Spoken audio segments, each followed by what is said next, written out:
राष्ट्रीय आरोग्य अभियानाअंतर्गत कार्यरत गट प्रवर्तक यांना शासन सेवेत समायोजन करण्यात यावे। समायोजन होईपर्यंत प्रसूती रजा, वैद्यकीय रजा, अर्जित रजा लागू करण्यात याव्यात। समायोजन होईपर्यंत समान काम समान वेतन या तत्वानुसार गट प्रवर्तक यांना न्याय देण्यात यावा। या मागण्यांकरिता सर्व गट प्रवर्तकांच्या वतीने मागण्यांचे निवेदन जिल्हा परिषदेत देण्यात आले असून याबाबत गट प्रवर्तक यांनी UCN TV न्यूजच्या माध्यमातून अधिक माहिती दिली।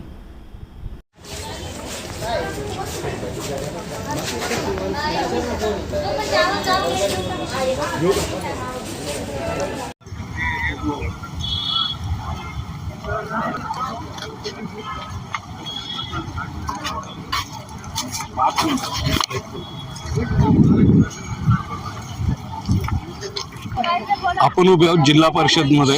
आज आपल्या बरोबर गटप्रवर्तक जिल्हा छत्रपती संभाजीनगर इथल्या काही महिला कर्मचारी आपल्या बरोबर आहेत। जाणून घेऊया त्यांच्या काय समस्या आहेत। मॅडम, काय विषय होता? विषय असा आहे की आरोग्य विभागाने NRHM मधून जे ज्यांना 10 वर्ष किंवा त्यापेक्षा जास्त कालावधी झालेला आहे अशा कर्मचाऱ्यांना समायोजन करून घेतलेलं आहे।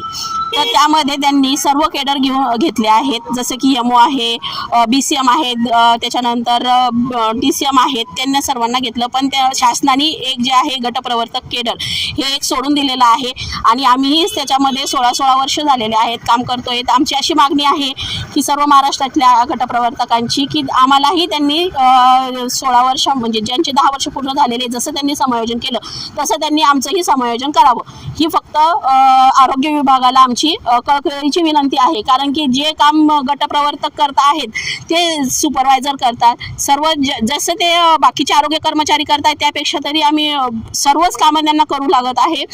जन्म नोंदी, त्याच्यानंतर बालमृत्यू, HbA1c ला व्हिजिट देणे, मातेला व्हिजिट देणे, त्यांना पोषण आहार भेटतो की नाही ह्याची पाहणी करणे, त्यांचे रिपोर्ट्स करणे, जे LHVचे काम आहेत त्यांच्या बरोबरीनं सर्व गटप्रवर्तक काम करत आहे। पण गटप्रवर्तकांना त्यांनी वगळून दिलेलं आहे। त्यांनी फक्त एक आशामध्ये ठेवलेलं आहे, फक्त आशा की आम्ही तुमचं करू, पण अजून त्यांनी काही केलेलं नाही। त्यासाठी सर्वांची आमची विनंती आहे की गटप्रवर्तकांना समायोजन करून घेणे। याबाबत आपण वरिष्ठ कार्यालयाशी काही पत्रव्यवहार केला आहे का? नाही, अजून तरी केला नाही, आज करतो आहे। आज जिल्हा परिषद सदस्य अध्यक्षांना लेटर दिलेला आहे, त्याच्यानंतर CO मॅडमला दिलेला आहे आणि प्रत्येक तालुक्यामध्ये जे काही आमदार आहेत त्यांचे सर्वांचे संमतीपत्र आम्ही घेत आहोत। कर्मचारी आहेत संपूर्ण जिल्ह्यात? आता संपूर्ण जिल्ह्यामध्ये 100च्या पेक्षा जास्त गटप्रवर्तक आहेत, 105।